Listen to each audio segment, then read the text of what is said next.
नहीं, कृपा लाखों लोगों पर हो गई, पूरे कटनी पे कृपा हुई कि यहाँ कथा हो रही है, पर अति कृपा 25-30 हजार लोगों पर हो गई, क्योंकि वो कथा में आ रहे हैं, उनका बना रहे हैं। लेकिन अति हरि कृपा बुरा नहीं मानिएगा, 30 हजार में से 30 में ही होगी बस।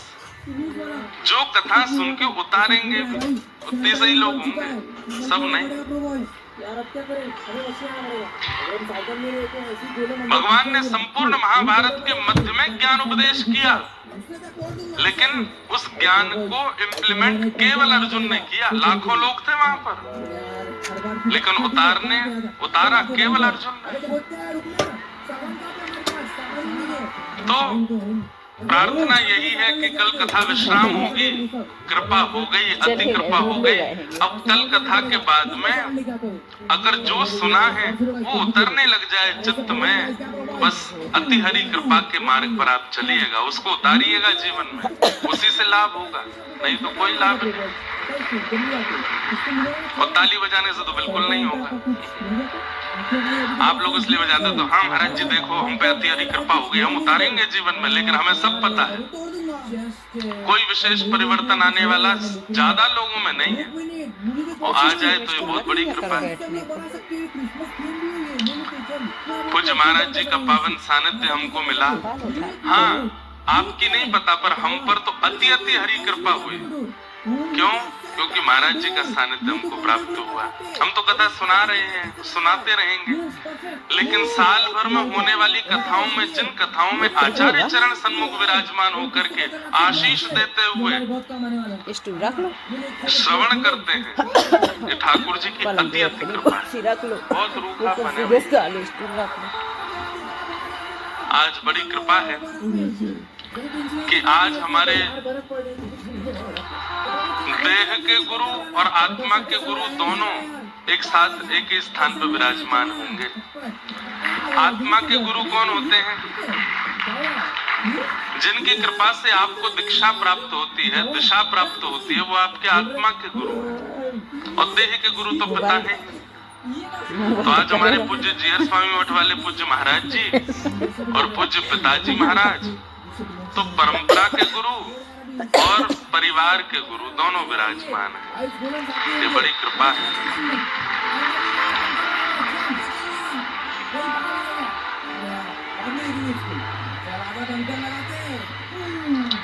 श्रीमन नारायण नारायण नारायण,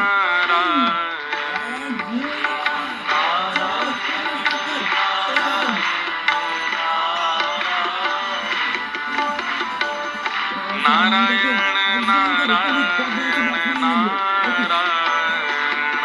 प्रस्तुतिकरण सुंदर होना चाहिए, प्रस्तुतिकरण अच्छा होना चाहिए, अलग अलग होना चाहिए। श्रीमन नारायण नारायण नारायण, श्रीमन नारायण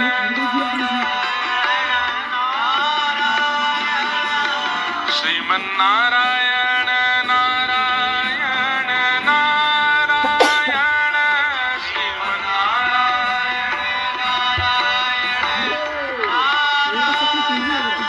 श्रीमन नारायण नारायण नारायण,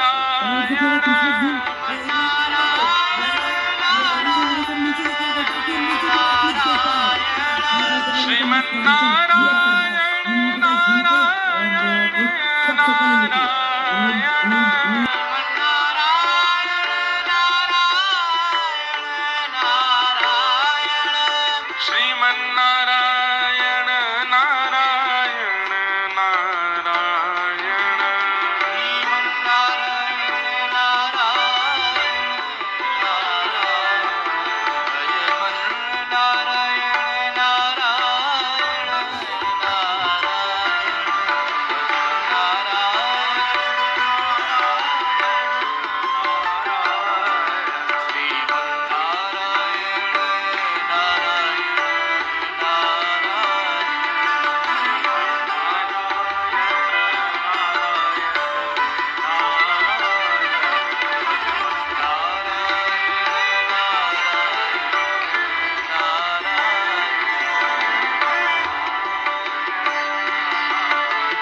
कृष्ण गोविंद गोपाल राधे माधवा राधे कृष्ण गोविंद गोपाल राधे माधवा गोविंद राधे माधवा राधे माधवा।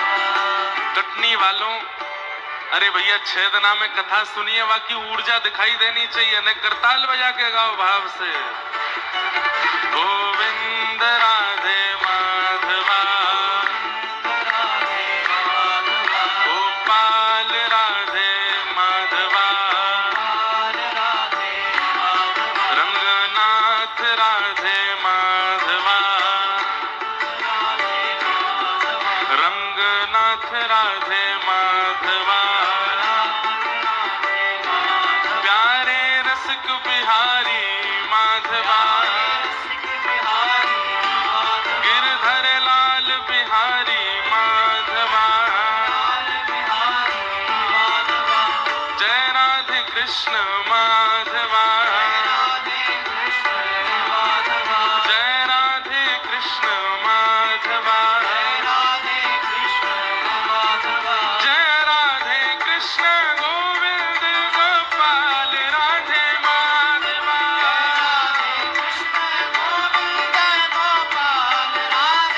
जय जय जय जय राधे कृष्ण गोविंद गोपाल राधे माधवा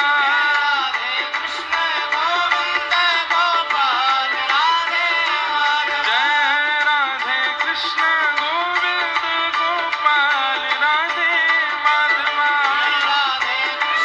गोविंद गोपाल राधे माधवा। बोलो सदगुरुदेव भगवान। तो आज ये कृपा हुई है दास पे कि हमारी परंपरा जहां से है, ऐसे जीयर स्वामी मठ के पूज्य वर्तमान आचार्य चरण परम पूजनीय प्रातः स्मरणीय पूज्य महाराज जी विराजमान हैं। और दास को जिन्होंने अपनी परंपरा प्रदान की, अपनी व्यासपीठ प्रदान की, ऐसे हमारे देह और आत्मा दोनों के गुरु पूज्य गुरुदेव भगवान हम आप सबको आज दर्शन दे रहे हैं। ये बड़ी कृपा है। व्यस्तता कथाओं की इतनी ज्यादा रहती है कि पूज्य गुरुदेव भगवान से मिलना और उनके दर्शन करना, पिता पुत्र होते हुए भी हम लोगों का मिलना बहुत कम होता है। लेकिन ये संयोग है इस कथा में यहाँ, क्योंकि हमारी आचार्य परंपरा के द्वारा ये कथा आप सबको प्रसाद रूप में प्राप्त हो रही है। इसलिए छत्तीसगढ़ में कल कथा विश्राम करके चापा, छत्तीसगढ़ में कथा विश्राम करके पूज्य गुरुदेव भगवान आज यहाँ पधारे हैं। आप सब कटनी वासियों की ओर से पूज्य पिताजी महाराज पूज्य गुरुदेव भगवान को बारंबार प्रणाम, बारंबार उनके युगल पाद चरणों में वंदन। बंधुओं, अभी जो प्रसंग जहां से कथा प्रारंभ होनी है वो प्रसंग ही यही है।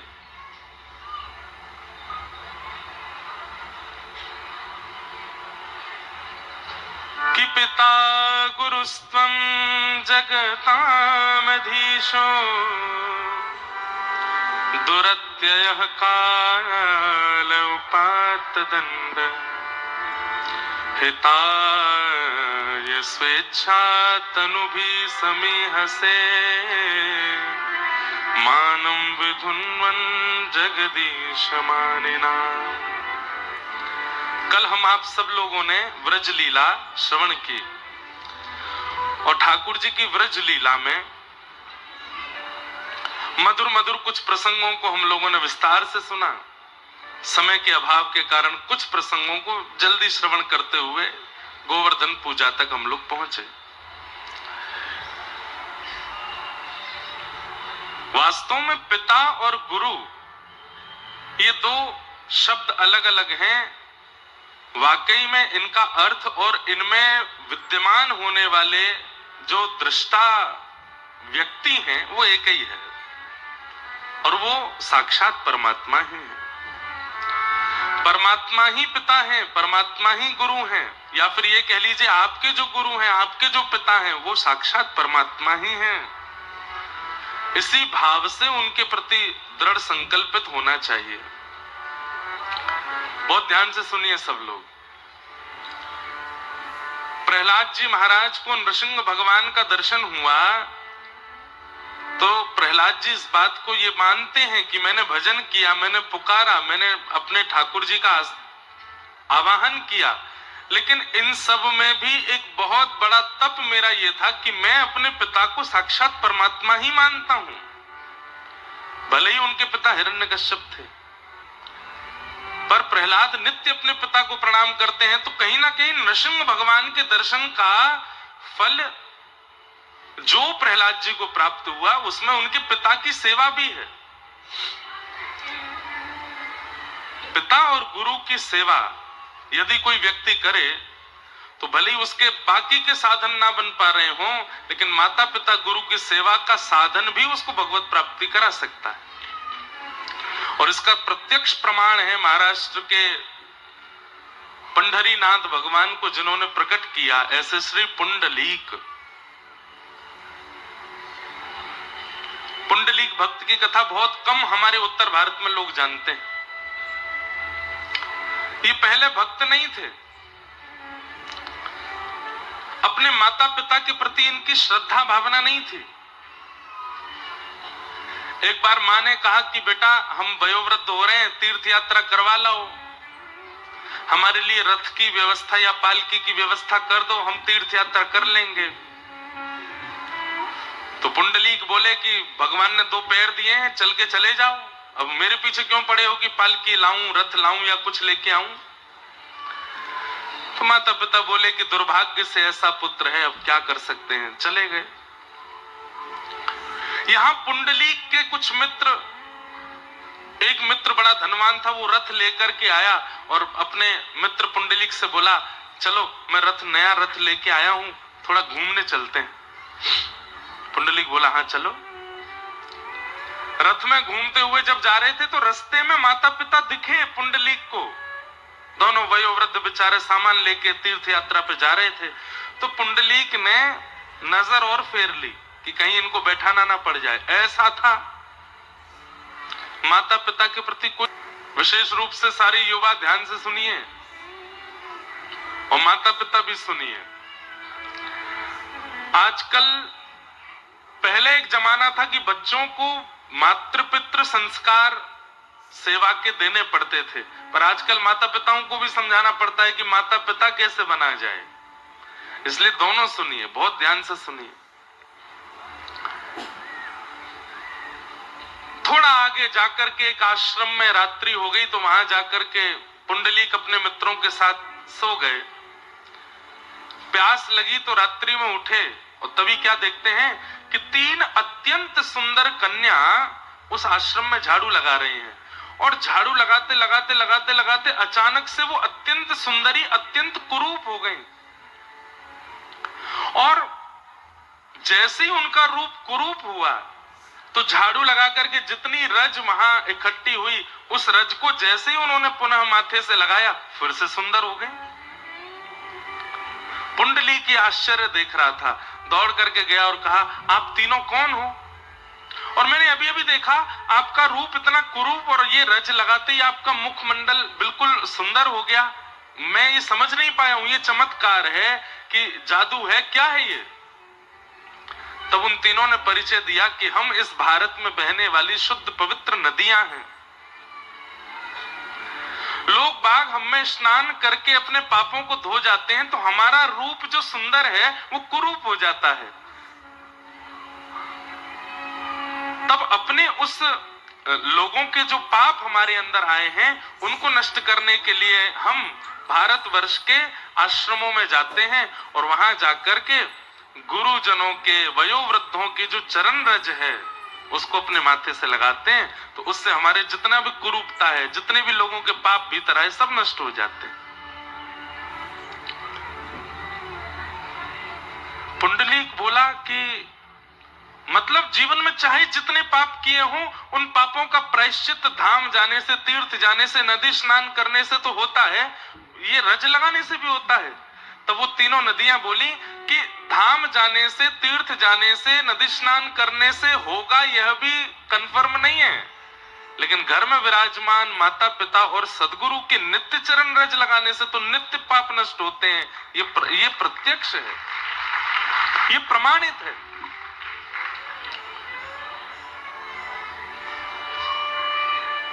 हर की पौड़ी पे इतनी भीड़ लगती है हरिद्वार में, क्यों? पाप चले जाते हैं वहां स्नान करने से। गंगा पापम शशि तापम धन्यम कल्प तरुस तथा, ये बात बिल्कुल सिद्ध है कि गंगा पाप मुक्त करती है, परंतु वहां आपको संकल्पित होना पड़ेगा। हे गंगा मैया, मैं आप में डुबकी लगा रहा हूं, मेरे पापों को मुक्त कर दो।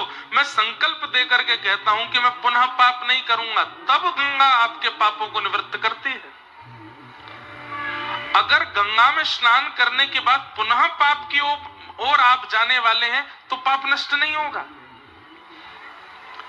पर घर में विराजमान माता पिता, उनको संकल्प नहीं देना पड़ता, उनको तो आप नित्य प्रणाम करो, बस प्रणाम करने मात्र से वो हृदय से चाहेंगे कि आपके सारे पाप नष्ट हो जाएं। पुंडलीक समझ गए और उसी समय दौड़ करके गए और अपने माता पिता को बीच रास्ते में ही रथ में विराजमान किया, घर ले गए और घर ले जाकर के कहा कि अब तीर्थ आपको नहीं जाने पड़ेंगे, मैं आपकी यही सेवा करता रहूंगा और यही तीर्थों का जल, तीर्थों का प्रसाद आ जाएगा, और ज्यादा इच्छा होगी तो अब तीर्थ आएंगे यहाँ पर, आप कहीं नहीं जाएंगे, मैं आपकी सेवा करूंगा। और माता पिता को घर पर लेकर के इतने परम भक्त हो गए, पुंडलीक चरण दबाते हैं, भोजन कराते हैं, स्नान कराते हैं, उठाते हैं, बिठाते हैं, खिलाते हैं, इतनी सेवा की अपने माता पिता की। मतलब जैसे कोई व्यक्ति अपने ठाकुर सेवा में रत रहता है, ऐसे पुंडलीक अपने माता पिता को ही विट्ठल और रुक्मणी मान करके सेवा करते थे कि ये विट्ठल है, ये रुक्मणी है। जैसे हम भक्त लोग चंदन घिस के ठाकुर जी को लगाते हैं, पुंडलीक चंदन घिस के अपने माता पिता को लगाता है। हम लोग बाजार जाकर के मिष्ठान ठाकुर जी के भोग के लिए लगाते हैं, पुंडलीक घर में सामग्री बना के अपने माता पिता को भोग लगाते हैं। हम लोग पुष्प चयन करके ठाकुर जी के चरणों में अर्पित करते हैं, पुंडलीक पुष्प चयन करके माता पिता के चरणों में अर्पित करते हैं। मतलब संपूर्ण ठाकुर सेवा को माता पिता के रूप में करते हैं पुंडलीक। कोई साधन नहीं, कोई नाम नहीं, कोई जप नहीं, कोई अन्य क्रिया नहीं, केवल माता पिता की सेवा।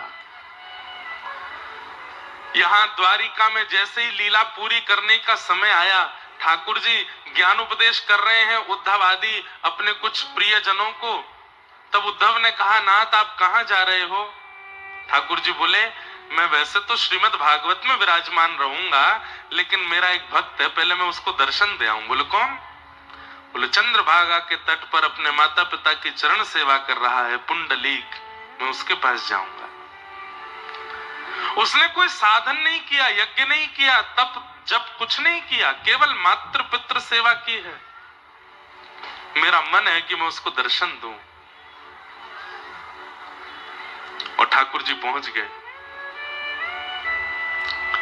पुंडलीक माता पिता की सेवा कर रहा था, आधी रात का समय। जैसे ही ठाकुर जी आए तो ठाकुर जी के श्री अंग से कस्तूरी की सुगंध आ रही थी, और वो सुगंध इतनी मनमोहक होती है कि महाराज देवराज इंद्र भी उस सुगंध को लेने के लिए तड़पते हैं, लेकिन ठाकुर जी के अंग की वह सुगंध इंद्र को भी प्राप्त नहीं होती। लेकिन जैसे ही भगवान पुंडलीक के द्वार पर पहुंचे तो पुंडलीक को सुगंध आने लगी, तो सुगंध प्राप्त करते ही पुंडलीक बोला, पता नहीं ये सुगंध कहां से आ रही है, अगर ये सुगंध मेरे माता पिता को आई तो कहीं वो बेचैन ना हो जाए, वो गहरी नींद में है, सुगंधी के कारण कहीं उनको बेचैनी ना हो, कहीं वो करवट ना लेने लग जाए। पुंडलीक दौड़ करके गया, हवा करने लगा द्वार पर कि ये सुगंधी भीतर ना आवे। ठाकुर जी चल करके आ रहे हैं तो नूपुरों की छम छम छम ध्वनि आ रही है, हाथ के कड़ूले बज रहे हैं, ठाकुर जी के श्रृंगार बज रहे हैं। तो उसका जो स्वर आ रहा है, जिनसे वेद प्रकट होते हैं, वेद की ऋचाएं प्रकट होती हैं, ठाकुर जी के नूपुरों की उन ध्वनि को सुन करके पुंडलीक अपने माता पिता के कान बंद कर रहा है कि कहीं इस स्वर से इनकी नींद ना खुल जाए। जैसे ही श्याम सुंदर आकर के द्वार पर खड़े हुए तो उनका नील शरोरुह वदन और जैसे ही उसकी कांति घर के अंदर प्रवेश करने लगी, पुंडलीक चद्दर रखता है अपने माता पिता पे, कहीं ये कांति मेरे माता पिता के मुख पे गई तो वो छटपटा के उठ ना जाए। और पूछने लगा, कौन हो भाई, यहां क्यों आज चले आए हो? ठाकुर जी उत्तर देके बोले, पुंडलीक मैं हूं। बोले कौन मैं? बोले देवकी नंदन वसुदेव नंदन द्वारिकाधिपति दो ब्राह्मण प्रतिपालक त्रिभुवन नायक साक्षात परमात्मा कृष्ण तुम्हारे द्वार पर खड़ा हूं पुंडलीक। पुंडलीक दौड़ करके गया, बोले आप भगवान हो? बोले जी। यहां क्यों आए हो? ठाकुर जी बोले ये प्रश्न कोई नहीं करता मुझसे। अरे जन्म जन्मांतरों के पुण्यों के बाद भी मेरा दर्शन नहीं होता पुंडलीक, मैं तेरे कुछ सालों की सेवा से प्रसन्न होकर आ गया हूं।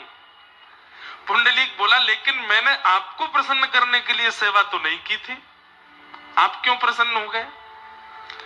मैं तो माता पिता की सेवा उनकी प्रसन्नता के लिए कर रहा हूं, आप क्यों प्रसन्न हो गए? ओहो, मैंने सुना है आप माखन चोर हो, आप चित चोर हो, मेरे माता पिता की सेवा की प्रसन्नता की भी चोरी कर ली आपने।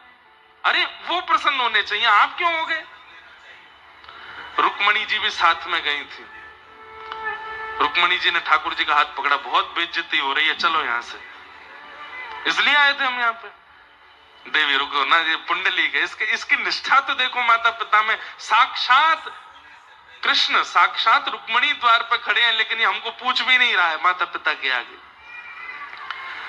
ठाकुर जी के पास आकर के हाथ जोड़ के बोला, मैं आपके आगे हाथ जोड़ता हूं, मेरे माता पिता सो रहे हैं, विश्राम कर रहे हैं, आप जाइए यहां से। ठाकुर जी बोले, हम एक बार जिसके पास आ जाते हैं फिर उसको लेके ही जाते हैं। पुंडलीक बोला, मैं नहीं जाने वाला कहीं, और ना मुझे जाना है और ना मैंने आपको बुलाया।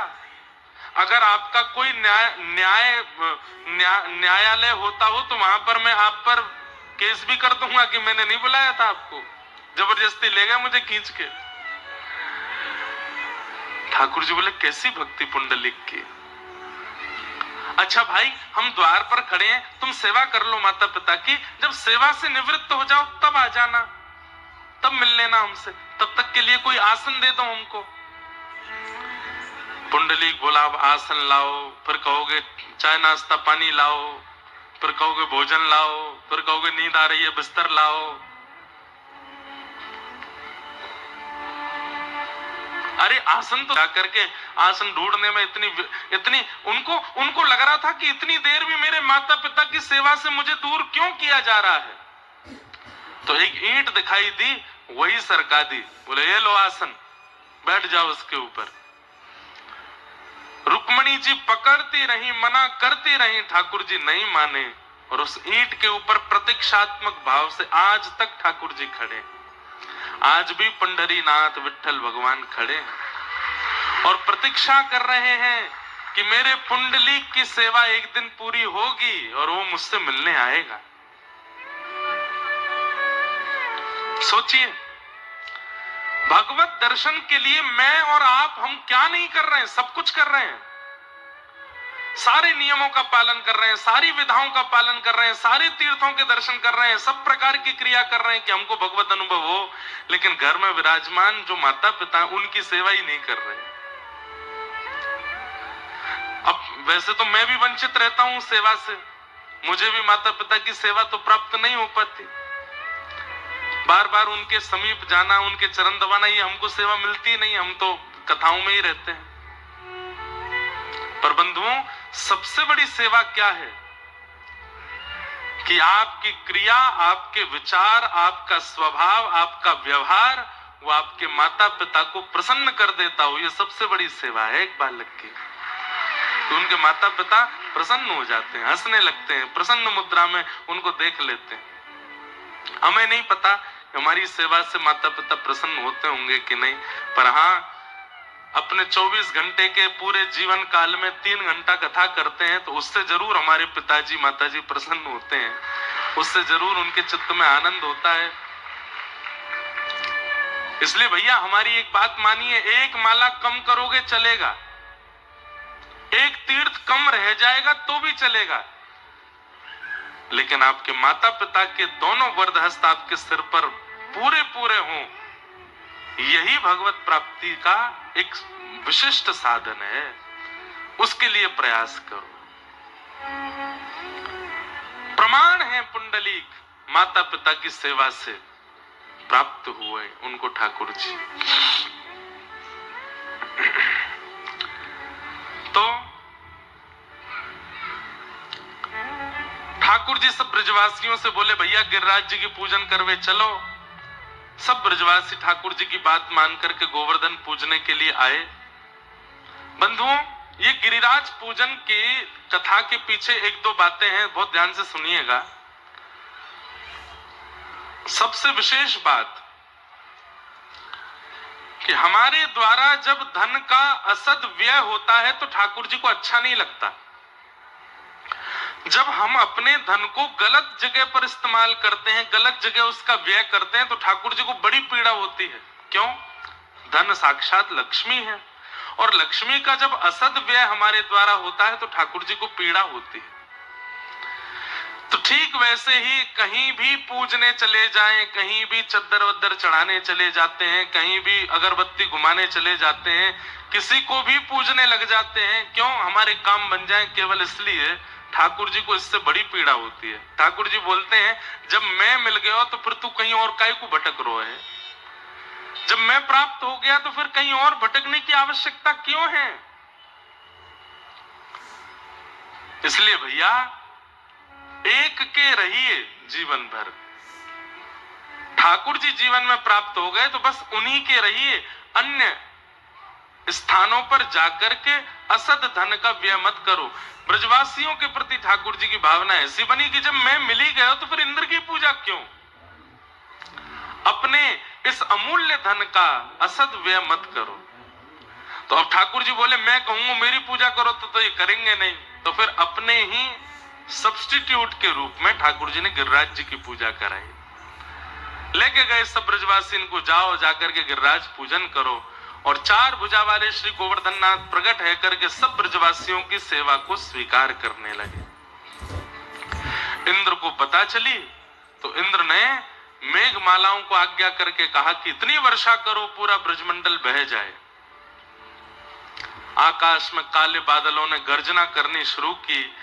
ब्रजवासियों का विश्वास डगमगाने लगा।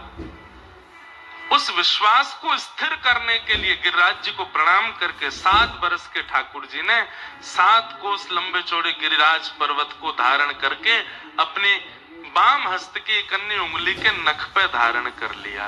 बोलो गिरवरधारी गोपाल की। बंधुओं, गिरिराज धारण लीला बताए जाते हैं, पर इसका एक विशेष पहलू यह भी है कि उन ब्रजवासियों के चित्त में अविश्वास हो गया था कि भाई हम गिरिराज पूजन करवे आए, इंद्र नाराज है क्यों? और इंद्र से हमारी रक्षा ये गिरिराज बाबा नहीं कर रहे हैं। तो ठाकुर जी ने सब ब्रजवासियों को दिखा दिया, देखो गिरिराज बाबा की हमने पूजा करी, इतना विशाल पर्वत, अरे हम 1-8 किलो के पत्थर नहीं उठा सकते, इतना विशाल पर्वत देखो, मैं 7 वर्ष का हूं, मैंने कन्नी उंगली पर धारण कर लियो, मैंने नहीं धारण कियो, ये हमारी रक्षा करवे के काजे गिरिराज बाबा ही इतने हल्के है गए कि मैंने इनको धारण कर लियो। इससे ब्रजवासियों का विश्वास प्रगाढ़ करवाया ठाकुर जी ने। मानो हमसे भी ठाकुर जी यही संकेत कर रहे हैं कि शरणागति के बाद में अविश्वास नहीं आना चाहिए। अपने आचार्य के प्रति, अपने इष्ट के प्रति कभी अविश्वास मत करो। प्रतीक्षा करो, प्रणाम करो और बस प्रतीक्षा करो कि वह एक दिन गिरिराज बन के धारण होंगे और जो आपत्ति विपत्ति आ रही है उससे हमारी रक्षा करेंगे। ठाकुर जी ने 7 कोस लंबे चौड़े गिरिराज पर्वत को धारण किया। सब ब्रजवासियों ने अपनी छड़ी लगाई। 7 दिन 7 रात्रि तक ठाकुर जी ने ऐसे ही धारण करके ठाकुर जी खड़े रहे।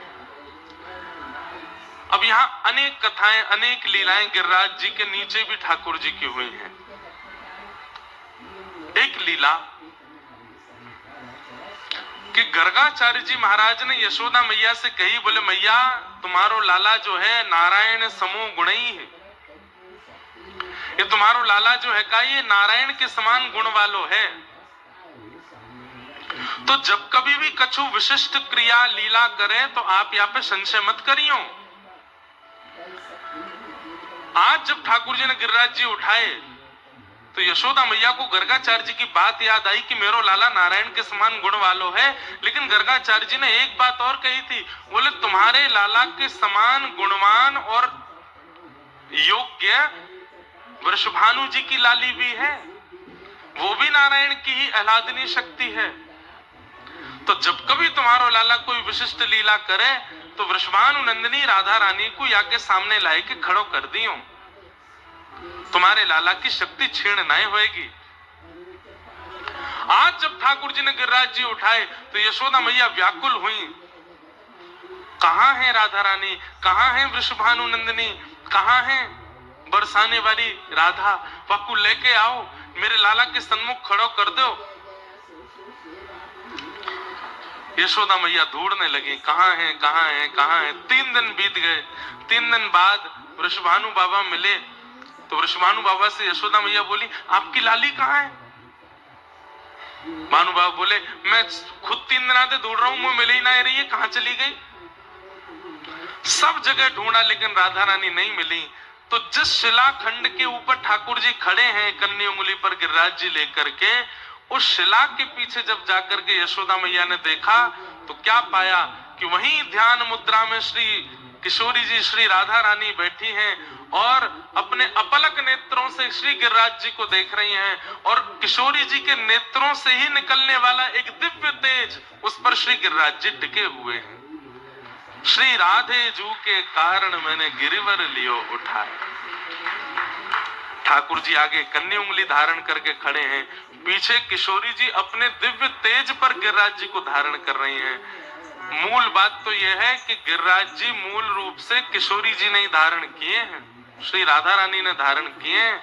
ठाकुर जी तो केवल उंगली लगाए कि सबरो श्रेय ले रहे हैं अपने ऊपर कि मैंने उठाए हैं। वास्तव में तो श्री गिरिराज जी को धारण किशोरी जी कर रही हैं, किशोरी जी ने धारण किया।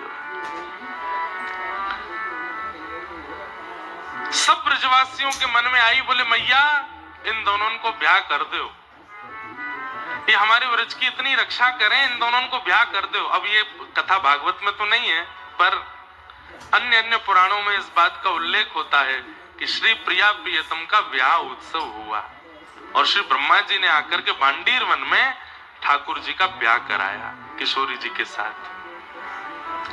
वास्तव में बंधुओं किशोरी जी कौन है? इधर देखिए, ध्यान से सुनना। हर व्यक्ति के अंदर आह्लाद प्रकट होता है। आह्लाद किसको कहते हैं? आनंद की चरम स्थिति को आह्लाद कहते हैं।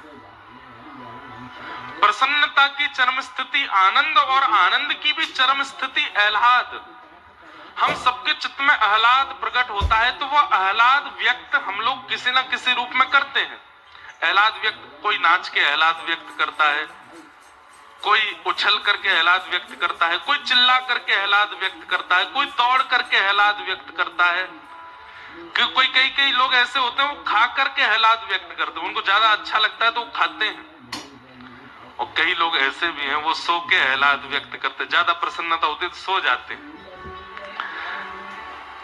लेकिन हमारे ठाकुर जी के चित्त में जो आह्लाद प्रकट हुआ उसको ठाकुर जी व्यक्त नहीं कर पा रहे हैं, उसको ठाकुर जी प्रकट नहीं कर पा रहे हैं, उसको ठाकुर जी कहीं पर लगा नहीं पा रहे हैं। तब ठाकुर जी ने विचार किया, इस आह्लाद को मैं कैसे प्रकट करूं, कैसे इसका आस्वादन करूं। तब वही आह्लाद चित्त से प्रकट होकर के दूसरे रूप में श्री किशोरी जी के रूप में प्रकट हो गया। अब जब जब ठाकुर जी उनको देखते हैं तब तब अपने आह्लाद को, जब जब श्याम सुंदर किशोरी जी को देखते हैं, मानो उनका जो आह्लाद है, जो प्रसन्नता है, वो व्यक्त हो जाता है। तो जो स्वयं से प्रकट है उससे विवाह कैसा? किशोरी जी ठाकुर जी से ही प्रकट हैं, उन्हीं की आह्लादनी शक्ति है। इसलिए प्रकट रूप में और सार्वभौम रूप में कोई विवाह का क्रम विशेष रूप से नहीं निभाया, लेकिन अंतरंग भाव से रसिकों के लिए ठाकुर जी का किशोरी जी के साथ में विवाह हुआ। एक ही है, दोनों अलग नहीं है, एक ही भाव है। तो इस प्रकार ठाकुर जी ने किशोरी जी के साथ में लीला की और लीला करके अपने भाव को व्यक्त किया, अपने भाव को विराजमान किया। हमारे व्रज में गाते हैं,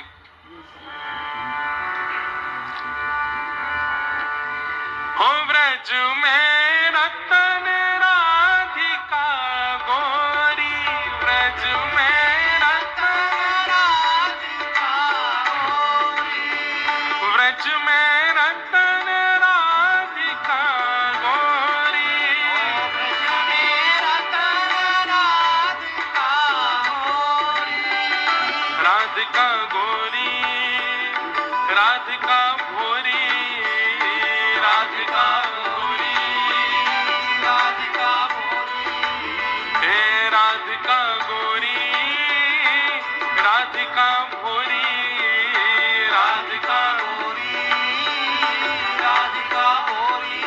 ओ व्रज में, हाँ व्रज में, ओ व्रज में रतन राधिका गोरी, व्रज में रतन राधिका गोरी, हे व्रज में रतन राधिका गोरी, व्रज में रतन राधिका। बोलो वृषभानु दुलारी की।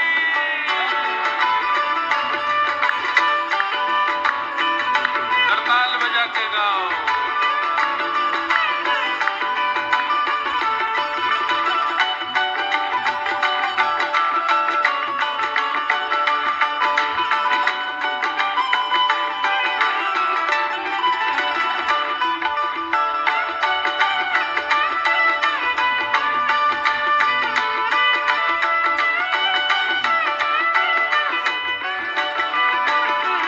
ओ हरलीनी वृषभानु भवन ते, हरलीनी वृषभानु भवन ते, हरलीनी वृषभानु भवन ते, हरलीनी वृषभानु भवन, हे वृषभानु भवन ते,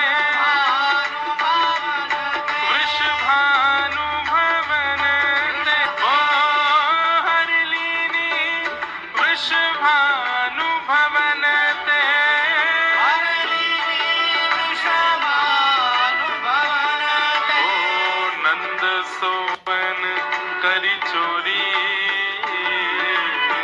नंद पवन कुमार बल बुद्धि विद्या देव हरो कलेश विकार पंगु चढ़ाई गिरबर गए जा सुकृपा सोवन करी चोरी, आनंद सोवन करी चोरी,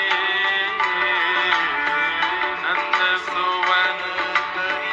कुंद इंद समदेव मारमा करुणानयन जाय दीन परने करहु कृपा कर्मन बंदाओ गुरु पद कंज कृपालु। ओ व्रज में, हाँ व्रज में,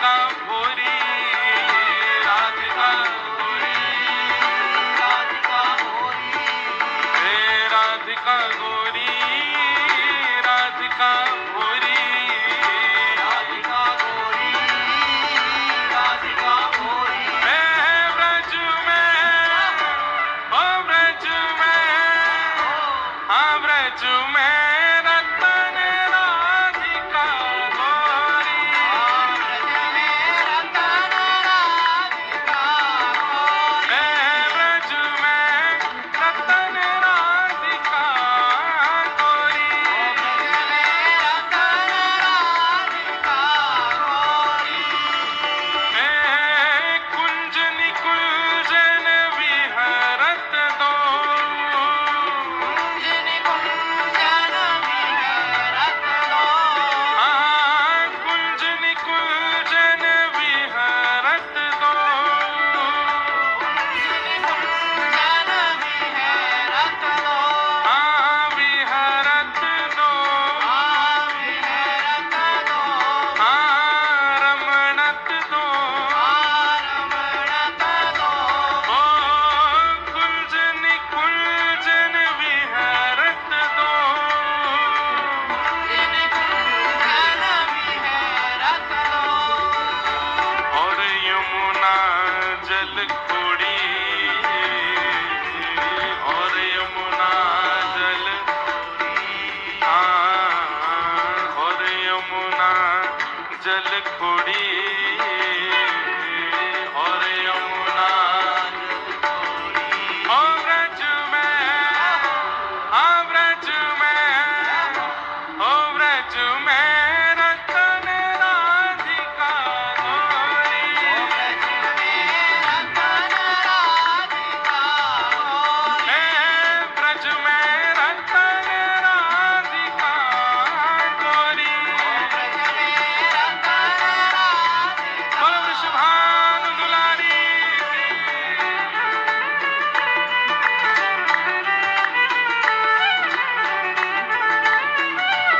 दोनों भुजा उठा के करताल बजा के गाओ, श्री राधा रानी की।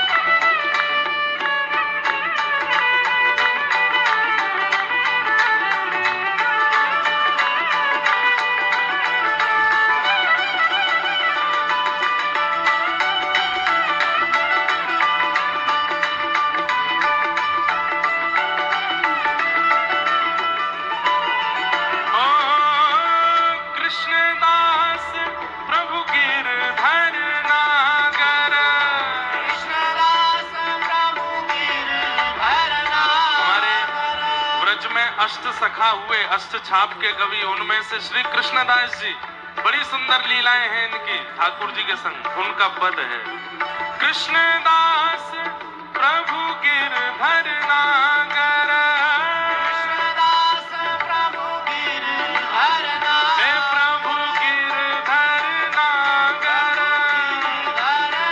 ओ प्रभु गिरधर नागर, हे कृष्णदास प्रभु गिरधर नागर, कृष्णदास प्रभु गिरधर नागर, ओ नागरी नवल किशोरी, नागरी, ओ नागरी नवल किशोरी, नागरी नवल किशोरी, ओ ब्रज में, हाँ ब्रज में, ओ ब्रज में रतन राधिका गोरी, ब्रज में रतन राधिका गोरी, ब्रज में रतन राधिका गोरी, ब्रज में रतन राधिका गोरी, हे राधिका गोरी, राधिका भोरी, राधिका गोरी, राधिका भोरी, हे राधिका गोरी, राधिका भोरी, राधिका गोरी, राधिका भोरी, ओ ब्रज में, ओ ब्रज में, ओ ब्रज में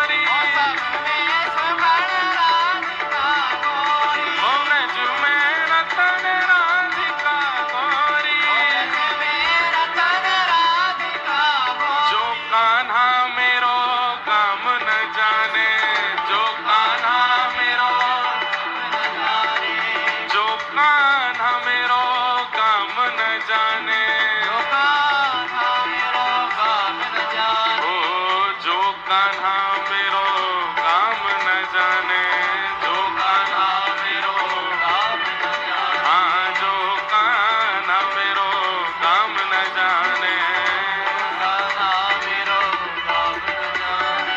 पूछो बरसानो बताए गई रे, पूछो बरसानो बताए गई रे, पूछो बरसानो बताए गई रे, पूछो बरसानो बताए गई रे।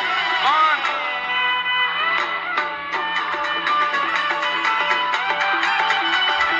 देखो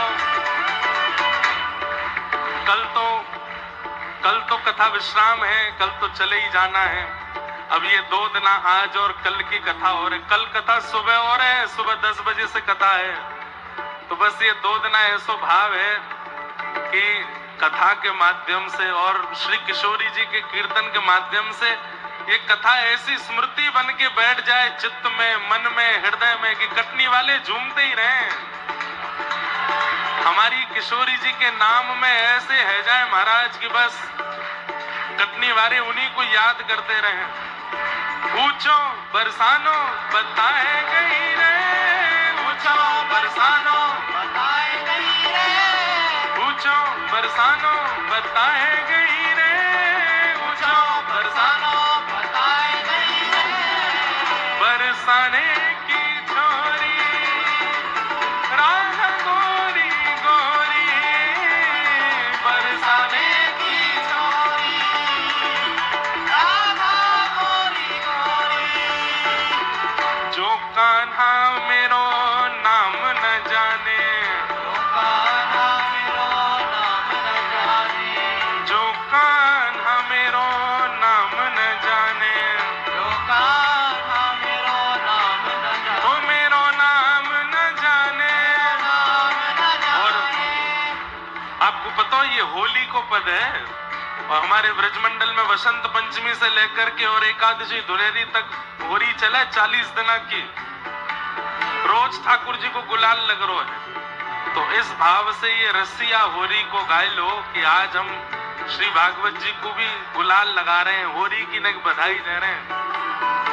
ओ जो कान्हा मेरो नाम न जाने, जो कान्हा मेरो नाम न जाने, हाँ जो कान्हा मेरो नाम न जाने, जो कान्हा मेरो नाम न जाने, वो मेरो नाम न जाने, नाम न जाने, मेरो नाम न जाने, नाम न जाने, वो मेरो नाम न जाने, नाम न जाने, ओ ये तो कछु नाए जाने, कछु नाए जाने, वो मेरो नाम न जाने, नाम न जाने, मेरो नाम न जाने, नाम न जाने, जो कान्हा मेरो नाम न जाने, जो कान्हा मेरो नाम न जाने, ओ जो कान्हा मेरो नाम न जाने, कान्हा मेरो नाम न जाने, हाँ जो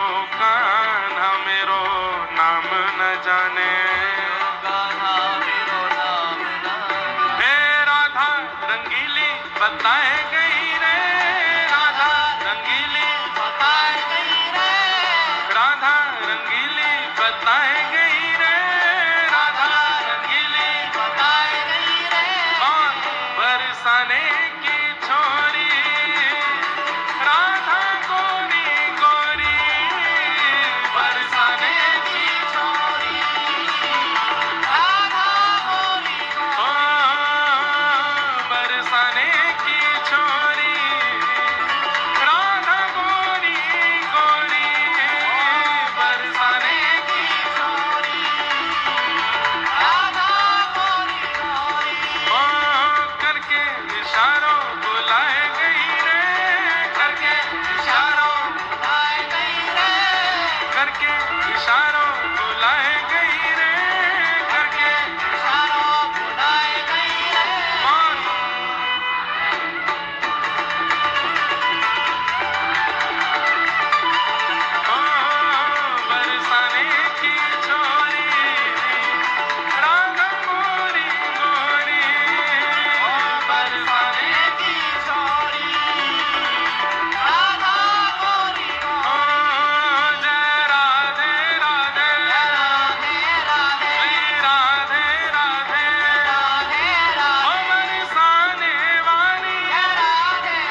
तुलसी को बेरवा, गाते गाते बैठो, मेरे अंगना में तुलसी।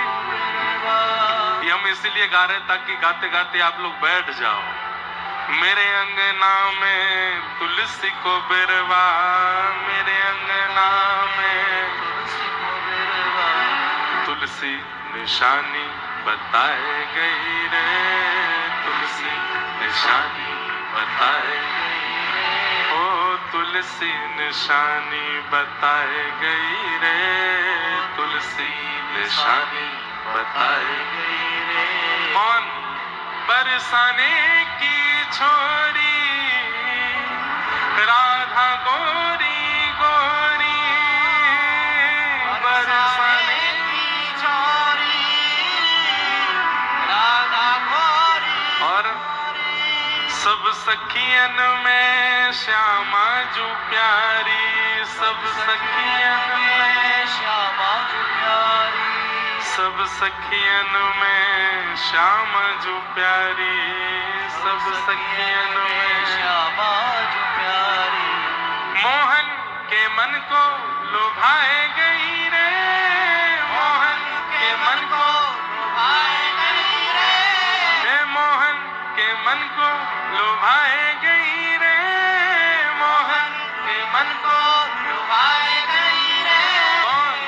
बरसाने की छोरी, राधा गोरी गोरी, बरसाने की छोरी, राधा गोरी गोरी। जय जय श्री राम। ऐसी हमारी श्री प्रिया जी किशोरी जी हैं। ठाकुर जी की हर लीला में व्रजमंडल में संवर्धन। देखो एक बात सुनो, व्यक्ति जब अत्यंत प्रेम में होता है, अत्यंत प्रेम भाव का स्मरण करता है, तो अपनी शक्तियों को विस्मृत कर देता है, या फिर कह लो अपनी शक्तियों को गौड़ कर देता है। व्रजलीला में ठाकुर जी को व्रजवासियों से इतनी प्रीति हो गई, इतना प्रेम मिला कि ठाकुर जी अपनी भगवत तत्वता को बार बार विलीन कर लेते हैं। तब किशोरी जी आती हैं और किशोरी जी आकर के ठाकुर जी की उस विलीन शक्ति को पुनः प्रकट करवाते हैं, ताकि ठाकुर जी की लीला का संवरण हो सके, ठाकुर जी की लीला का आगे सबको दर्शन और अनुभव प्राप्त हो सके। ऐसी हमारी किशोरी जी हैं। महाप्रभु जगन्नाथ जी के रूप में भी श्री किशोरी जी का निवास है। एक मुखमंडल जगन्नाथ जी का जो दिखता है ये कृष्ण है, पर जो अंग हमें दिखाई नहीं देता है, ठाकुर जी का जो नीचे का भाग है, जो वस्त्र के भीतर विराजमान है, वो संपूर्ण श्री किशोरी जी हैं। श्री राधा कृष्ण मिलित तनु हैं श्री महाप्रभु जगन्नाथ। वो गौर वर्णा जो भीतर का ठाकुर जी का अंग है, वो श्री किशोरी जी हैं, श्री राधा रानी। ऐसी श्री राधा रानी की कृपा से और सब ब्रजवासियों के अनुग्रह से ठाकुर जी ने गिरिराज जी धारण किए। 7 दिन 7 रात्रि बाद भगवान ने गिरिराज जी को पुनः विराजमान किया। बोलो गोवर्धन नाथ की। ने आकर के भगवान की स्तुति गाई और वह स्तुति सुनकर के ठाकुर जी ने इंद्र को क्षमा किया। तत्पश्चात आगे के क्रम सुनाए गए, एकादशी नियम बताए गए। रात्रि काल में जागरण हुआ, ब्रजवासियों ने जागरण किया और श्री नंद बाबा, कुछ देव गंधर्व जन उन्हें नदी स्नान के समय अपने संग लेके चले गए। ठाकुर जी ने जाकर के उन्हें पुनः मुक्त कराया। तत्पश्चात रास पंचाध्याय का प्रसंग सुनाया गया। गैयाओं ने भगवान का नाम गोविंद रखा, यह लीला भी मध्य में आई। ठाकुर जी की लीला चल रही है और यहाँ अब रास पंचाध्याय का क्रम प्रारंभ होता है। भगवान पिता रात्रि शरदोत्फुल्ल मल्लिका विक्षरन्तुम मनश्चक्रे योग मायामुपाश्रितः। बंधुओं, बहुत ध्यान से सब लोग अब इधर देखेंगे और कथा श्रवण करें। रास पंचाध्याय का प्रसंग। भगवान, अगर आपसे पूछ लिया जाए कि भगवान की पहचान क्या है तो आप क्या बताओगे? यहाँ पर इतने सारे लोग बैठे हैं, इतने लोग कथा सुनने वाले, सत्संग करने वाले बैठे हैं। भगवान का परिचय दीजिए। कैसे दोगे परिचय ठाकुर जी का? और या फिर कभी ठाकुर जी सामने आ भी जाए तो पहचानोगे कैसे कि ये भगवान है? कभी इस पर विचार किया? 6 लक्षणों से जो युक्त हैं उन्हें भगवान कहते हैं। ये 6 लक्षण जिसके अंदर हैं, या तो वो भगवान है या फिर भगवान का कोई अंश है, भगवान का कोई दूत है। बिल्कुल शांति का परिचय दो भैया। कोई ये बुलाए करो तो धीमे से ही बुलाए करो।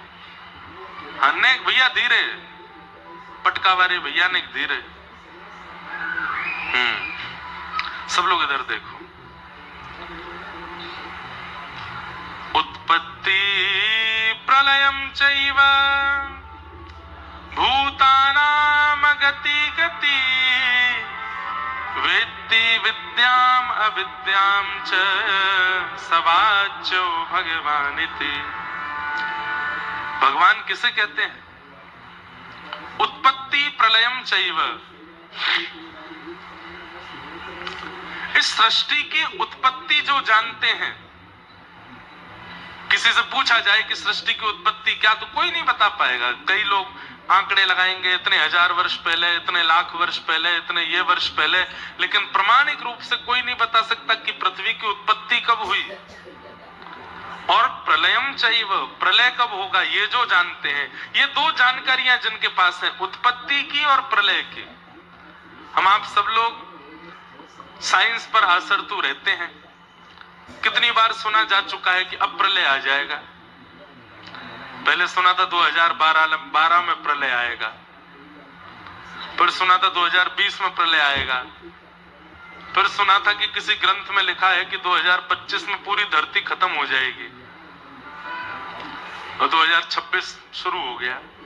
पता नहीं प्रलय कब आएगा।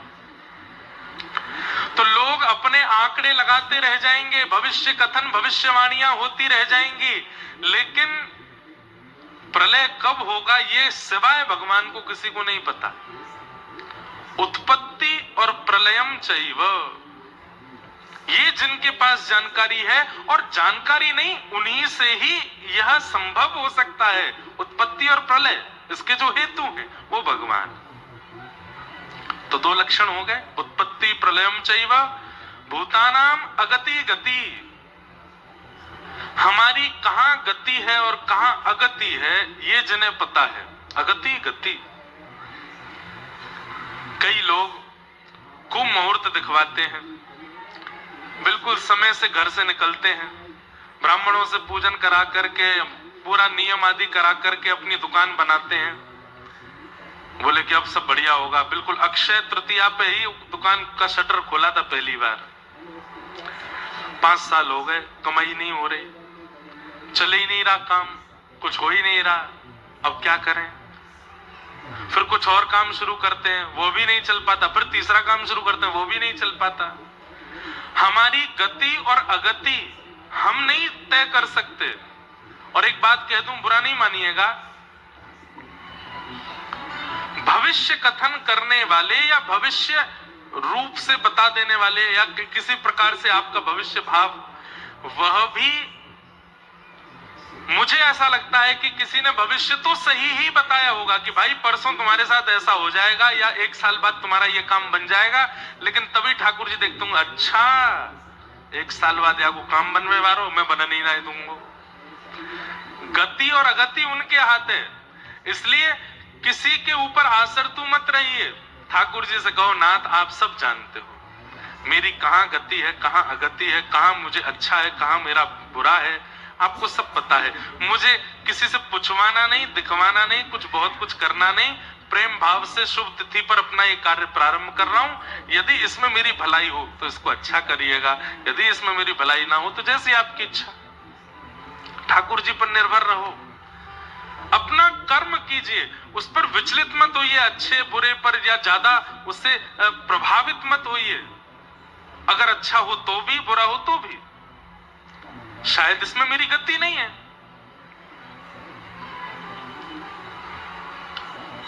कर्म गति टाले नाही टरे, कर्म गति टाले नाही टरे।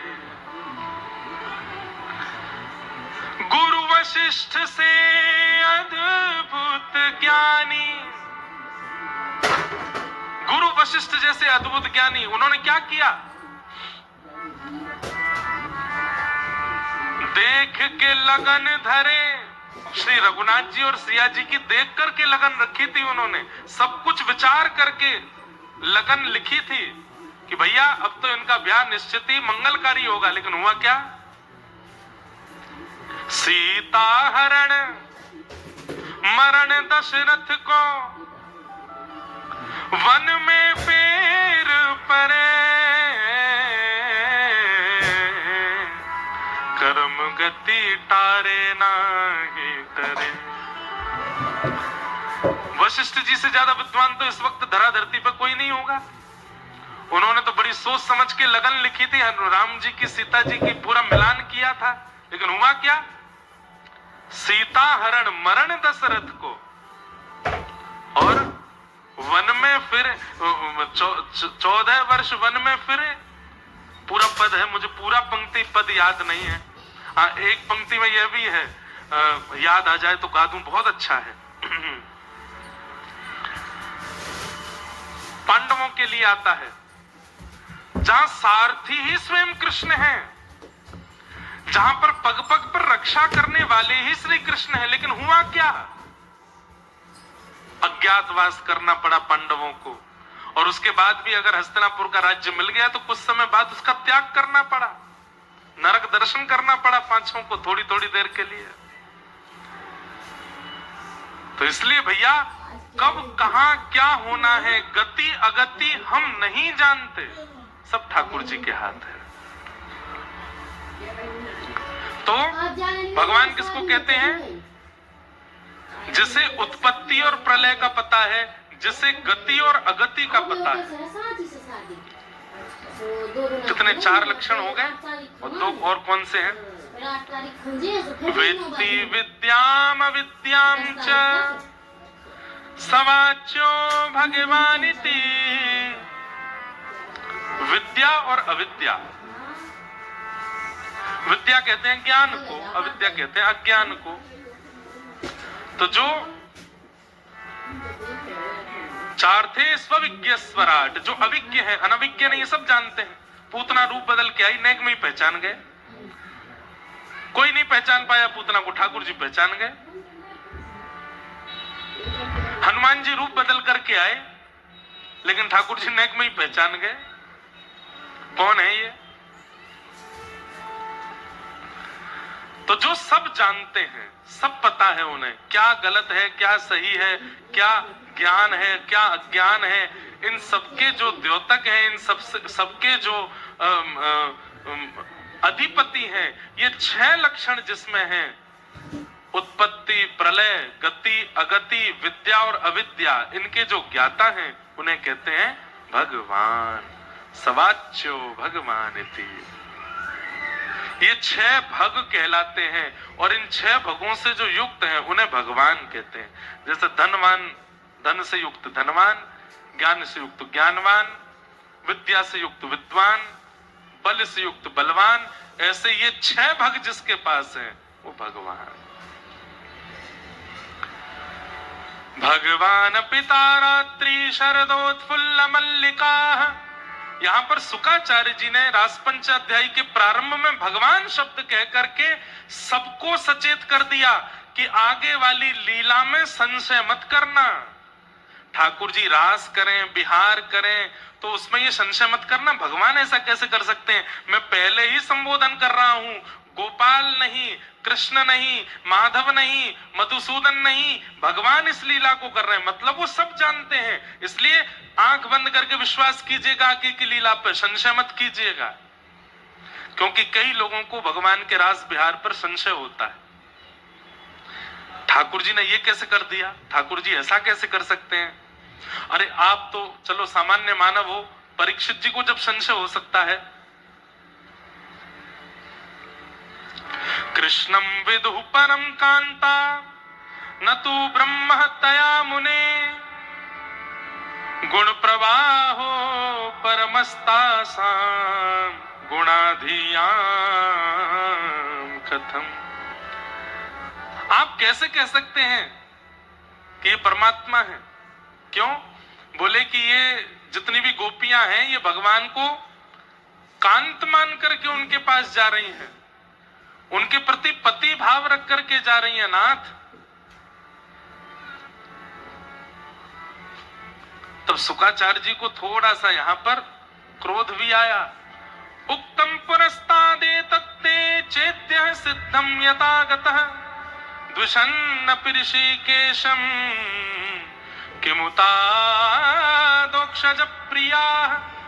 विषय बहुत समझने के हैं बंधुओं, बहुत ध्यान से सुनिएगा। शुकाचार्य जी ने पहले ही भगवान कह करके इस बात को प्रस्तावित कर दिया कि आगे की लीला पे संशय मत करना। एक बात सुनिए, आपका कटनी जो है यहाँ का जंक्शन, हमने सुना भारत का दूसरा सबसे बड़ा जंक्शन है। ट्रेन आती है, ट्रेन जब आ रही होती है जिसमें हमको बैठना होता है तो हम सबसे पहले उसका इंजन डिब्बा देखते हैं। तो जब आती है सामने और इंजन डिब्बा के अंदर हमारी नजर जाती है और तभी हम देखते हैं कि एक व्यक्ति बैठा है, उसको चला रहा है। लेकिन इंजन डिब्बा जैसे ही आया और हमने देखा कि भीतर कोई है ही नहीं, अकेला इंजन ऐसे ही चल रहा है, तो ट्रेन में चढ़ने में 2 बार सोचोगे चढ़े कि नहीं चढ़े, पता कोई था ही नहीं आगे। एक बार पूछ ले टीटी साहब कोई चला रहा है कि नहीं ट्रेन, होगा नहीं अपने आप चल रही है, तो आप कहोगे भैया बैठे कि नहीं इसमें, कहीं घुस आ गई तो। लेकिन जैसे ही हमें दिख जाता है कि इंजन में एक लोको पायलट बैठा है तो हम लोग बिना किसी संशय के ट्रेन में चढ़ भी जाते हैं, सामान रख के अपनी सीट पे सो भी जाते हैं। क्यों? विश्वास है कि कोई बैठा है।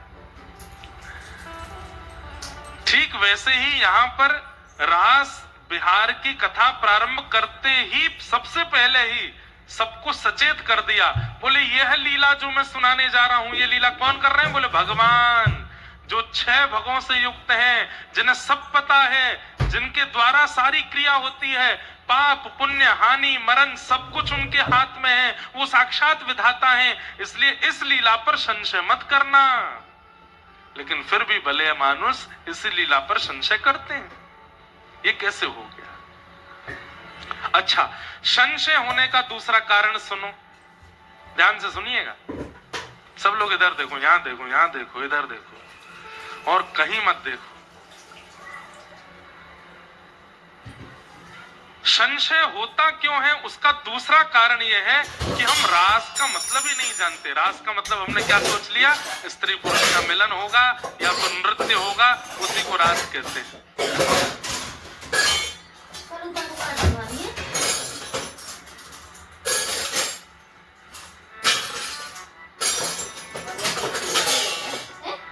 हमारे पूज्य गुरुदेव भगवान को वृंदावन निकलना है और आपकी आगे की यात्रा भी है। बस मैं ये बात पूरी करके और पूज्य गुरुदेव भगवान से, अब हम भी तो हैं तो व्यास जी के पुत्र, माइक हमको ऐसा लगता है कि छोड़े ही नहीं। जैसे शुगर का पेशेंट को रसगुल्ला दिख जाए, ठीक वैसे ही व्यास जी को माइक दिख जाए तो बस यूं लगती है क्या क्या सुना मैं। लेकिन आपका आशीर्वाद भी हमको श्रवण करना है और अभी तक 6 दिन हो गए हैं, लेकिन इस पूरी कथा के अध्यक्ष महोदय हमारे पूज्य पुरी वाले महाराज जी का अभी तक उद्बोधन भी नहीं हुआ है। वो हम लोग चाहेंगे कि अगर महाराज जी कृपा करेंगे कल विश्राम सत्र में पूज्य बड़े महाराज जी का भी कल हम सबको अध्यक्षता उद्बोधन भी आशीष हम सबको प्राप्त होगा। तो मैं अपनी बात पूरी करके फिर पूज्य गुरुदेव भगवान को निवेदन करूंगा कि वे अपनी वाणी से सबको कृतार्थ करें। तो मैं क्या कह रहा था, रास की परिभाषा नहीं जानते हम।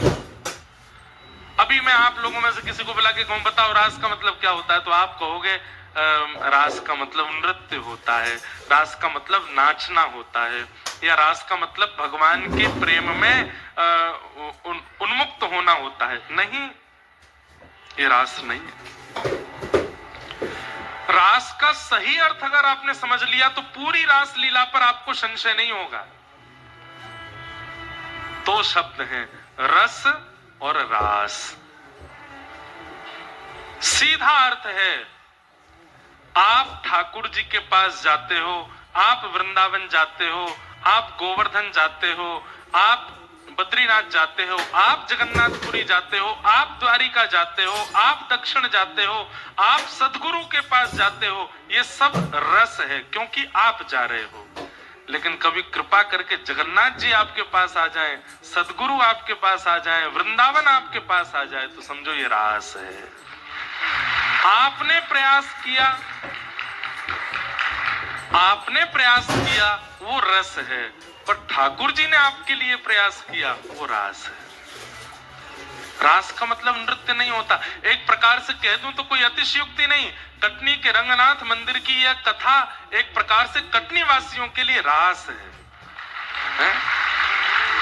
स्वयं भागवत जी आ गए, इतने संत जन पधारे, इतने आचार्य चरण पधारे, और इस कथा के माध्यम से जो जो चरित्र यहाँ कहे गए वो सब रसिक जन पधारे।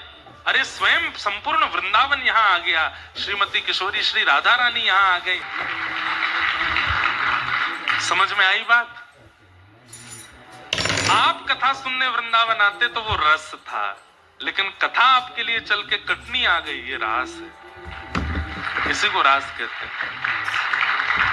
कितने लोगों के साथ में रास हुआ है? मध्य प्रदेश के तो इतने भक्त हैं कि गिनती करोगे हाथ में उंगली कम है, भक्त ज्यादा है जिनके साथ रास हुआ है। आपके पन्ना के श्री जुगल किशोर, ये पन्ना के ठाकुर जी नहीं है, ये मध्य प्रदेश के लाला नहीं है, कान पकड़ के क्षमा मांगे, ये हमारे वृंदावन के ठाकुर जी हैं। वृंदावन में जुगल वन में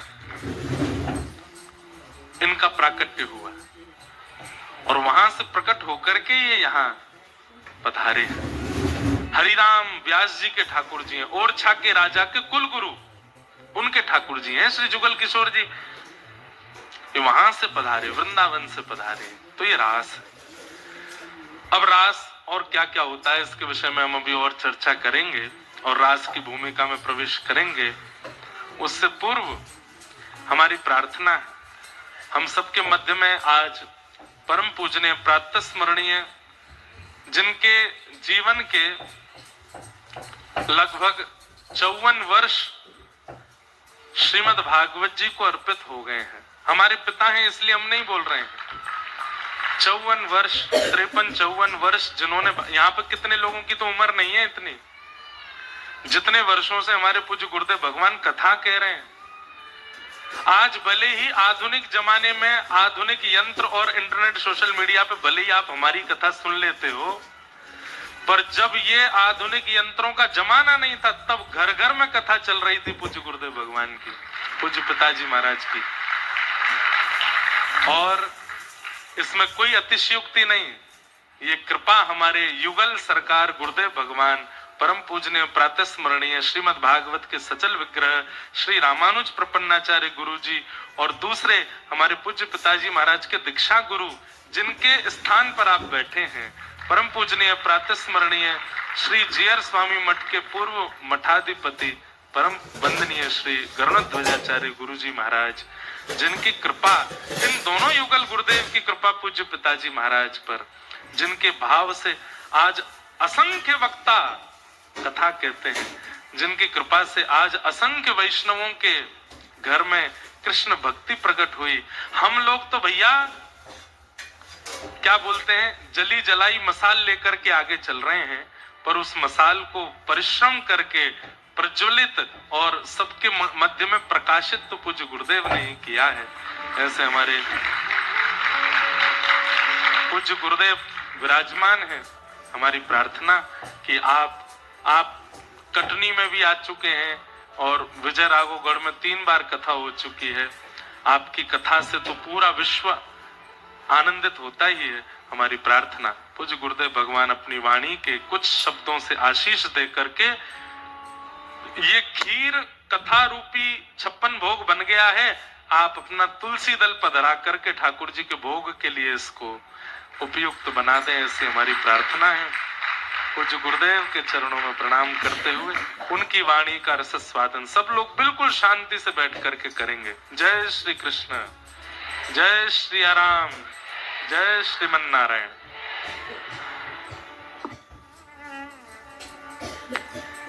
श्री हरि।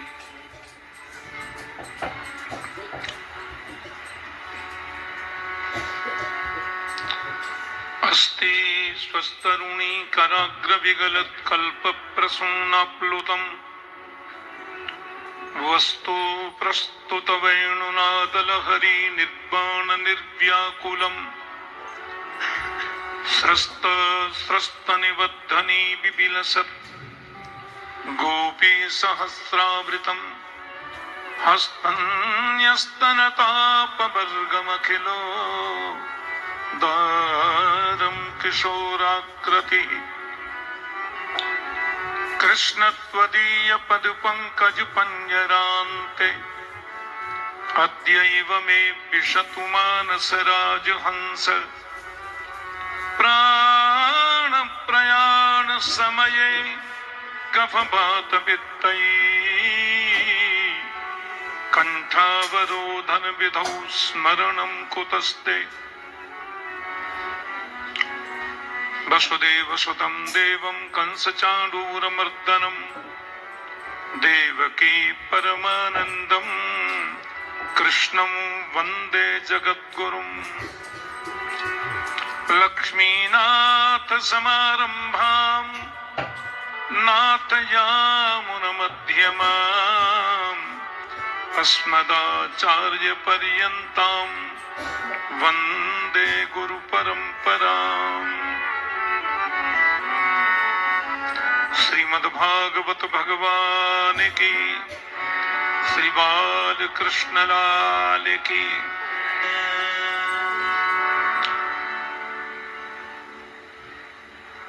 भागवत मंच पर आसीन हमारे आत्मज और शिष्य चिरंजीव इंद्रेश उपाध्याय, मेरे पार्श्व में विराजमान अध्यात्म जगत की महानतम विभूति विशिष्टाद्वैत रामानुज संस्कृति के परमोन्नायक वह वेदांत प्रतिष्ठापनाचार्य वर्ज जगन्नाथपुरी स्थित जीयर स्वामी मठ के वर्तमान मठाधीश हमारे बड़े गुरु भाई परम पूज्य स्वामी इंद्र रमणाचार्य जी महाराज, विराजमान समस्त विद्वत वरेण्य महानुभाव, भगवत चरणानुरागी श्रोत्र वृंद, स्नेहमयी भक्तिमती आदरणीय मातृशक्ति, गौ ब्राह्मण संत सेवी स्वयं विप्रकुल भूषण श्री देवकी नंदन जोशी जी और यहाँ विराजित समस्त वैष्णव बंधुजन। हो रही है मध्य भारत के कटनी नगर के भगवान श्री रंगमन नार प्रभु के चरणों में बैठ करके चिरंजीव इंद्रेश श्रीमद् भागवत जी की अमृत रसधारा महापुरुषों के आशीष से यहाँ प्रवाहित कर रहे हैं। भगवता प्रोक्तम भागवतम या तो भगवतः इदम भागवतम, परमात्मा के मुख से जो निस्तृत है वो भागवत है। व्यास मंच से अभी सुन रहे थे, साक्षात कृष्ण ही भागवत है। तिरोधाय प्रविष्टोयम श्रीमद् भागवतार्णवम, और भागवत कृष्ण है। श्री कृष्ण की स्वलित मधुर लीलाओं का ऋषिकों की वाणी और भगवान सुखदेव जी के आदेशानुसार प्रवाहित और प्रसारित करने का सौष्ठव सौभाग्य हम लोगों को प्राप्त होता रहा है। अब क्योंकि हमारे गुरुस्थान के आदेशान ये कथा यहाँ पे हो रही है, मैं तो कल जांजगीर छत्तीसगढ़ में कथा कर रहा था, रात्रि 8 बजे कथा वहां पूर्ण हुई और मुझे यहाँ हाजिरी लगाने तो आना ही था। इंद्रेश की कथा हो रही है, संपूर्ण विश्व में लोग श्रवण कर रहे हैं। लोग जब भागवत की कथा की प्रशंसा करते हैं और प्रसन्न चित्त होते हैं तो हम लोग गदगद हो जाते हैं, हम लोग आनंदित होते हैं। समस्त वैष्णवाचार्यों का, समस्त जगत गुरुओं का और समस्त हमारे अनंत भक्तों का स्नेहाशीष शुभकामनाएं इंद्रेश को प्राप्त हो रही हैं। गिरधर लाल की कृपा से, भगवान जगन्नाथ प्रभु की कृपा से ये समायोजन अनवरत चल रहे हैं। ये सब महापुरुषों का आशीर्वाद है।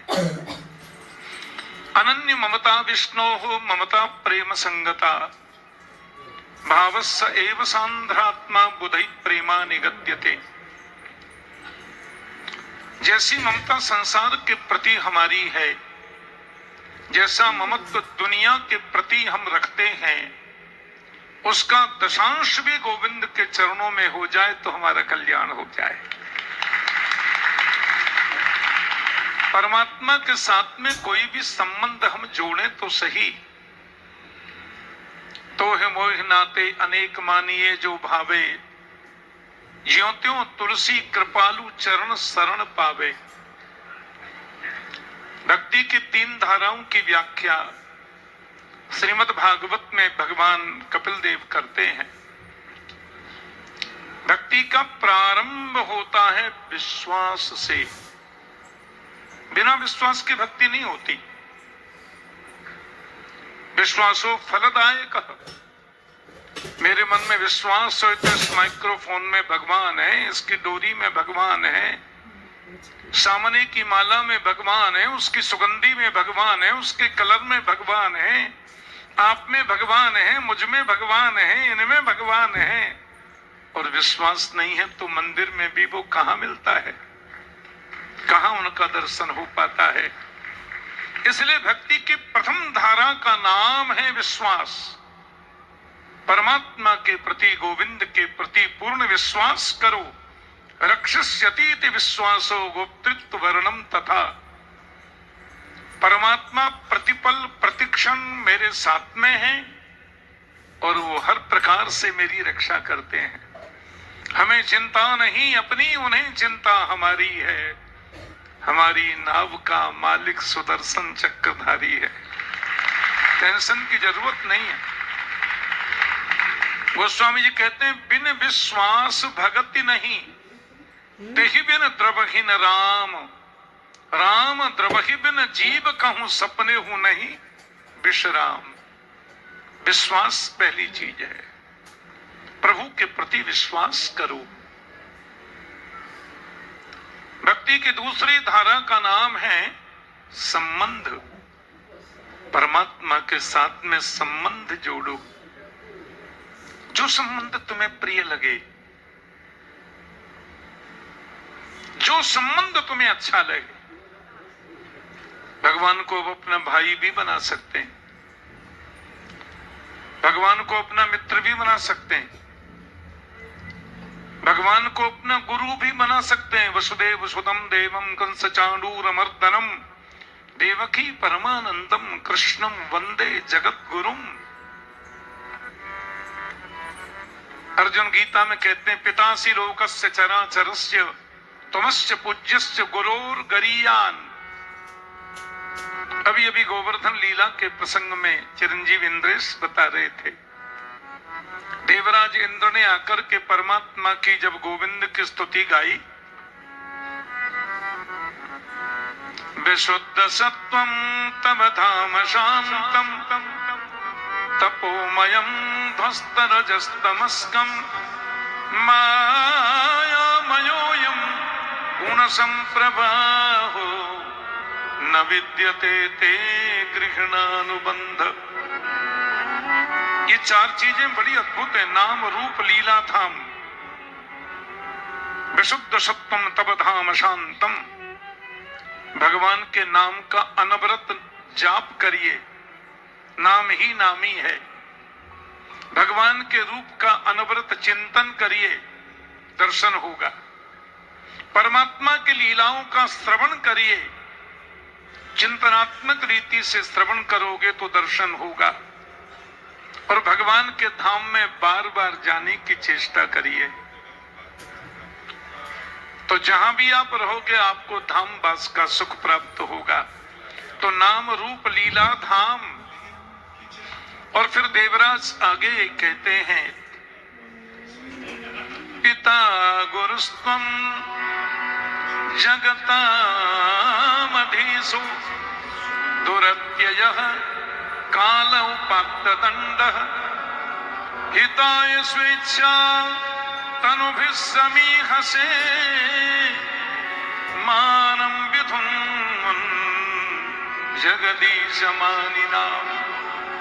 देवराज इंद्र कहते हैं, आप ही पिता हो और आप ही गुरु हो। पिता गुरुस्तम और जगतामधीश हो, जगत के अधीश्वर भी आप हो। दुरत्ययः काल उपात्त दंड, बड़े बड़े दुष्टों को दंड देने के लिए आप साक्षात काल रूप भी हो। आई एम सॉरी, गलती हो गई। मैंने आपके इन भोले भाले ब्रजवासियों को बड़ी तकलीफ दी, बड़ा कष्ट पहुंचाया। तो देवराज इंद्र प्रभु को गुरु कहते हैं। गुरोर गरीयान, भगवान को गुरु मान सकते हैं, भगवान को अपना पति भी मान सकते हैं। मेरे तो गिरधर गोपाल दूसरो न कोई, जाके सिर मोर मुकुट मेरो पति सोई। मीरा कहती है, ऐसे बर को बरे जो जन्मे और मर जाए, बरबरिए गोपाल जी जैसे जुड़ लो अमर हो जाए। गुरु मान सकते हैं। कोई भी संबंध तुम्हें प्रिय लगे वो परमात्मा के साथ में जोड़ लो। संबंध और भक्ति की तीसरी धारा का नाम है समर्पण। प्रभु को समर्पित हो जाओ। श्रीमद् भगवत गीता का उपदेश जब गोविंद कलारंभ में भगवान हर 5 मिनट में अपनी बात को बदल रहे हैं। अर्जुन तुम ऐसा करो, करेंगे? अच्छा अर्जुन फिर तुम ऐसा करो, बोले करेंगे। अच्छा फिर ऐसा है तो फिर तुम ऐसा करो। अर्जुन का सुनिए, आधे पागल तो हम पहले ही थे, पूरा पागल मुझे तुम बना दोगे। भ्रमति मच में मना, क्लियर क्यों नहीं बोलते मुझे करना क्या चाहिए? भगवान बोले मैं देख रहा था तू मेरा कहा करेगा कि नहीं, इसलिए थोड़ा बदल रहा था, अब क्लियर बोल रहा हूं। नोट कर लो, हृदय पटल पे लिख लो। यत् करोसि यदस्नासि यज्जुहोसि ददासि यत् तपस्यसि कौन्तेय तत्कुरुस्व मदर्पणम्। मन्मना भव मद्भक्तो मदयाजी माम नमस्कुरु। भगवान ने झड़ी लगा दी। यत् करोसि यदस्नासि यज्जुहोसि ददासि यत्। जीवन में जो कुछ भी तुम करते हो, चाहे वो पूजा है, चाहे वो पाठ है, चाहे वो यज्ञ है, चाहे वो उपासना है, चाहे वो कर्म है, तत्कुरुस्व मदर्पणम, सब मुझे अर्पण कर दो। मनमना भव, मन मुझ में लगाओ। मद भक्त, भक्त मेरे लिए बनो। मद याजी, यज्ञ मेरे लिए करो। और माम नमस्कुरु, नमस्कार मुझे करो। और लास्ट में तो कमाल कर दिया, सर्वधर्मान परित्यज्य मामेकम शरणम व्रज अहम त्वा सर्व पापेभ्यो मोक्षयिष्यामि मां शुच। तो समर्पण जो है भक्ति की अंतिम चरम और पूर्ण धारा है। विश्वास करो, संबंध जोड़ो और समर्पित हो जाओ। ये तीनों बातें सुनने में बड़ी अच्छी लगती हैं, लेकिन जीवन में उतरेंगी कैसे, क्रियान्वित होंगी कैसे? बोले नाम गाने सदा रुचि, नाम गान में रुचि रखें, खूब भगवान नाम का गान करें, भगवान नाम का संकीर्तन करें। हरे कृष्ण कृष्ण कृष्ण हरे हरे, हरे राम राम राम हरे हरे। ओम नमो भगवते वासुदेवाय। श्रीमन नारायण चरणौ शरणम प्रपद्ये, श्रीमते नारायणाय नमः। ये जो हमारा द्वय मंत्र है, इसको चलते फिरते उठते बैठते खाते पीते सोते हंसते नाचते जोर से बोलो, किसी को भी बताओ, नहा के बोलो, बिना नहाए बोलो, कोई प्रॉब्लम नहीं है। गुरु मंत्र के विधान तो अलग हैं जो आप श्रवण करते हैं मंच से। तो ऐसे भगवान का जो नाम है, क्योंकि श्रीमन नारायण चरणौ शरणम प्रपद्ये, श्रीमते नारायणाय नमः एक ओंकार युक्त नहीं है, इसके लिए इसको हर समय किसी भी परिस्थिति में आप करते चलें, जपते चलें। तो नाम जप से विश्वास भी बढ़ेगा, संबंध भी जुड़ेगा और समर्पित भी हो जाएंगे। लाला के मुख से जब कथा श्रवण करता हूं, एक तो हमारे गिरधर लाल जी का जो वार्षिक पाटोत्सव होता है, इंद्रेश ने हमसे कह रखा है कि 11 से 17 जनवरी आप कोई कार्यक्रम बाहर नहीं लेंगे, गिरधर लाल के उत्सव में आपको रहना ही है। और कभी मन करता है तो हम दोनों, इंद्रेश की माँ और हम दोनों चले आते हैं कथा श्रवण करने, आनंद की अनुभूति होती है। बस पूज्य महाराज श्री के चरणों में मेरी अनंत अनंत प्रणति है। हम आपके बालक हैं और चिरंजीव इंद्रेश तो आपके लिए पवित्र समान है। आप महापुरुषों का आशीर्वाद मिलता रहे और ऐसे ही वैदिक सनातन धर्म, सनातन संस्कृति के अभ्युत्थान में और भगवत भागवत धर्म के प्रचार प्रसार में इंद्रेश की सेवा श्री गिरधर लाल स्वीकार करते रहे। आप समस्त भक्त जनों का, प्रिय जनों का, संत जनों का ऐसे ही स्नेह और शुभकामनाएं व्यास मंच को प्राप्त होती रहे और ऐसे ही अपने वैदिक सनातन संस्कृति के विस्तार में अपनी भूमिका इंद्रेश अदा करते रहे, भूमिका निभाते जाएं। अब क्योंकि मेरे तो पुत्र भी हैं और शिष्य भी हैं, तो हमारा आशीर्वाद तो ऑटोमेटिक है ही है। महापुरुषों का आशीष अपेक्षित है और इतना मिल रहा है, इतना आशीर्वाद मिल रहा है, ये सब महापुरुषों की कृपा है। बहुत बहुत शुभकामना, बहुत बहुत मंगल काम। यहाँ कटनी में एक बार कथा हमने कटनी में करी, फिर विजय राघवगढ़ में भी करी। हमारे यहाँ क्या संजय पाठक जी, उन्होंने एक बार विजय राघवगढ़ में भी कथा कराई। इस क्षेत्र में ये बड़ा भक्ति का क्षेत्र है, भावना का क्षेत्र है और मध्य भारत इसलिए हाट है, भारत माता का हृदय स्थल है मध्य प्रदेश। और बड़ी मीठी इधर की भाषा भी लगती है, बड़ी प्यारी बड़ी मीठी हिंदी है यहाँ की। हाँ, आप सब लोगों के प्रति बहुत बहुत शुभकामना आशीष। क्योंकि परसों हमको कानपुर में कथा करनी है, तो सवेरे वृंदावन पहुंचेंगे, 2-4 घंटे वहां रह के शाम को कानपुर जाएंगे। इसलिए नहीं तो ये अपने आश्रम की कथा है, अपने गुरु स्थान की कथा है।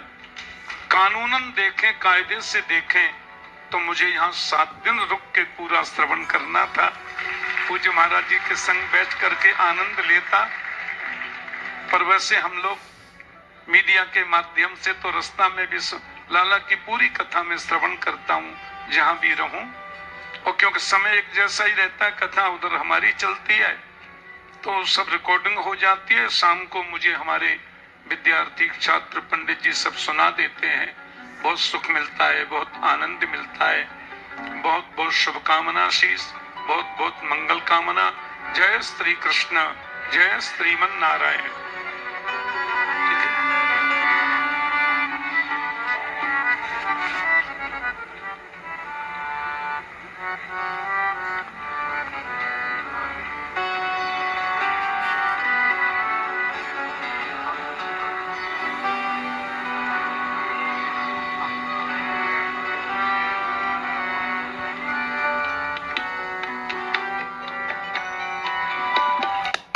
ठीक है। बोलो वृंदावन बिहारी लाल की। जगन्नाथ चक्का नैन, जगन्नाथ चक्का नैन, नीलाचल वरे तू न संभाले तो हमें कौन संभाले हो।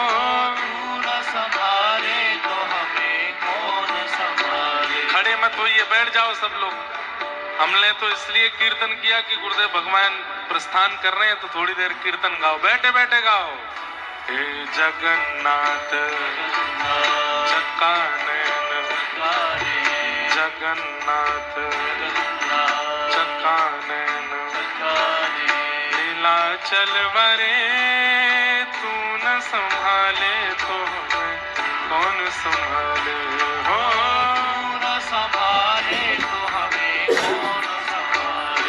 हे मेरी ये नैया है अब तो तेरे हवाले,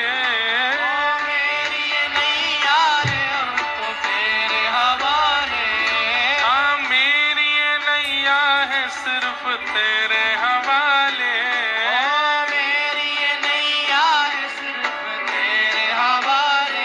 हमें तू न संभाले तो हमें कौन संभाले हो।